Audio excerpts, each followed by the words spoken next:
اور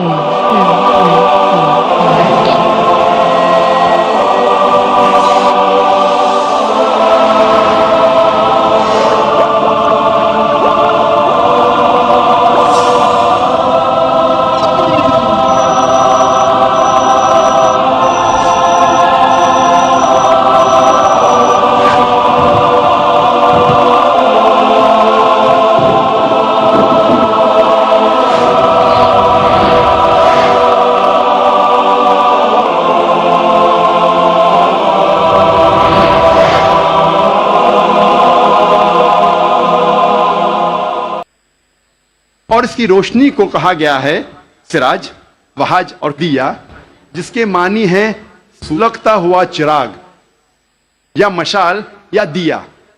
تینوں کے معنی ہیں کہ سورج کی روشنی خود کی ہے، اور چاند کو کہا گیا ہے قرآن مجید میں قمر، اور چاندنی کو کہا گیا ہے منیر یا نور۔ منیر مینز بوروڈ لائٹ، لی ہوئی روشنی، یا نور میننگ ریفلیکٹڈ لائٹ، منعکس شدہ روشنی، ریفلیکٹڈ لائٹ۔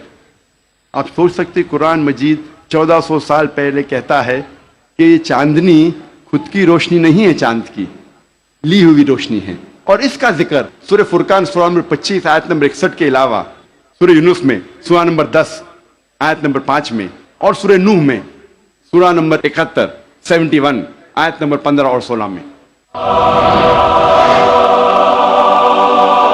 پہلے سائنسداں یہ سمجھتے تھے کہ زمین کائنات کا مرکز ہے اور باقی سیارے چاند اور سورج زمین کے گول گھوم رہے ہیں، چکر لگا رہے ہیں۔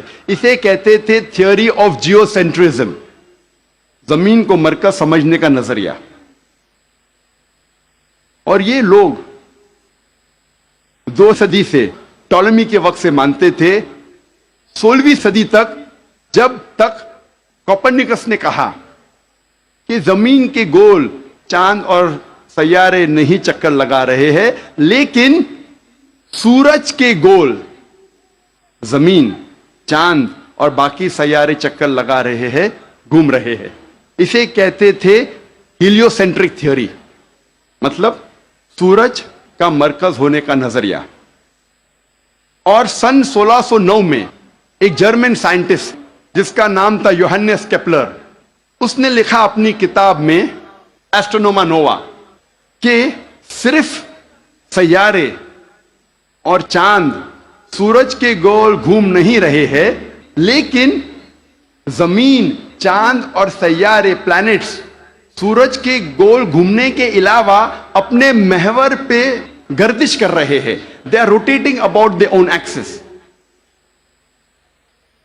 اور جب میں اسکول میں تھا، میں سن 1981 میں 10ویں میں تھا، جغرافی میں نے پڑھا تھا کہ زمین، چاند اور سیارے، پلانٹس، وہ چکر لگا رہے ہیں، they are revolving and rotating, اور اپنے محور پہ گردش کر رہے ہیں، لیکن سورج اپنے محور پہ گردش نہیں کر رہا ہے۔ لیکن میں نے جب قرآن کی ایک آیت پڑھی، سورہ انبیاء سورہ نمبر 21 آیت نمبر 33 میں اللہ سبحانہ وتعالیٰ فرماتے ہیں هو الذی خلق اللیل والنہار، اللہ سبحانہ وتعالیٰ نے رات اور دن بنایا، والشمس والقمر، سورج اور چاند، کل فی فلک یسبحون، وہ گھوم رہے ہیں اور اپنے محور پہ گردش کر رہے ہیں۔ قرآن کا لفظ یہاں ہے یسبحون۔ قرآن یہ کہتا ہے کہ sun and the moon are revolving, چکر لگا رہے ہیں، گھوم رہے۔ اس کے علاوہ یسبحون، یہ عربی لفظ یسبحون آتا ہے لفظ صباح سے، اور صباح ایک عربی لفظ ہے جو چلتے ہوئے جسم کے موومنٹ کو ڈسکرائب کرتا ہے۔ مثال کے طور پہ اگر میں کہوں گا کہ کوئی انسان پانی میں سباہ کر رہا ہے، اس کے یہ معنی نہیں کہ وہ پانی کے اوپر فلوٹ کر رہا ہے، اس کے معنی ہے کہ وہ پانی میں تیر رہا ہے۔ اگر میں کہوں گا کوئی سباہ کر رہا ہے زمین پہ، اس کا مطلب نہیں کہ وہ آدمی زمین پہ رول کر رہا ہے، اس کا مطلب ہے کہ وہ انسان زمین پہ چل رہا ہے یا دوڑ رہا ہے۔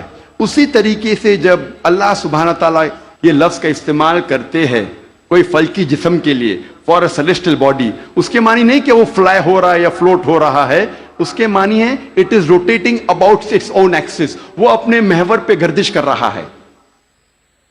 آج سائنس ترقی کرنے کے بعد سائنس یہ کہتی ہے کہ آپ سورج کا عکس ٹیبل کے اوپر دیکھ سکتے ایک آلے کے ذریعے، اور پتہ لگتا ہے کہ سورج میں بلیک سپاٹس ہے، اور یہ بلیک سپاٹس تقریباً 25 دن لیتے ہیں گردش کرنے کے لیے۔ اس سے یہ ثابت ہوتا ہے کہ سورج تقریباً 25 دن لیتا ہے ایک گردش کرنے کے لیے۔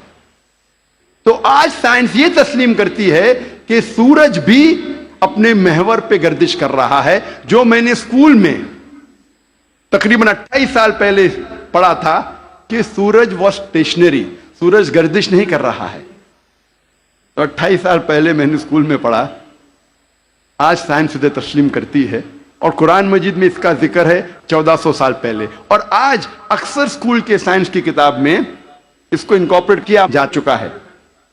یہ نئی چیز داخل ہو چکی ہے سائنس کی کتابوں میں کہ سورج اپنے محور پہ گردش کر رہا ہے۔ اللہ تعالیٰ فرماتے ہیں سورہ یاسین میں سورہ نمبر 36 آیت نمبر 40 میں کہ سورج چاند کو نہیں پکڑ سکتا اور دن کو رات نہیں پکڑ سکتی۔ The sun cannot outstrip the moon, neither can night catch up with the day.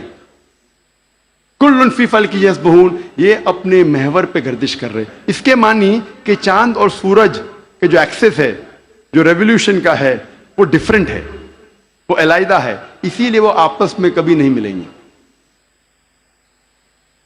آج سائنس یہ کہتی ہے کہ جو سورج کی روشنی ہم دیکھتے ہیں، it is due to a chemical reaction, یہ ایک کیمیکل ریئیکشن کے وجہ سے ہے جو کروڑوں سالوں سے چل رہا ہے، اور ایک دن یہ کیمیکل ریئیکشن بند ہو جائے گا اور سورج ختم ہو جائے گا۔ لیکن سائنسداں کہتے ہیں کہ اس کو اور کروڑوں سال لگیں گے، اور کروڑوں سال کے بعد یہ کیمیکل ریئیکشن بند ہوگا۔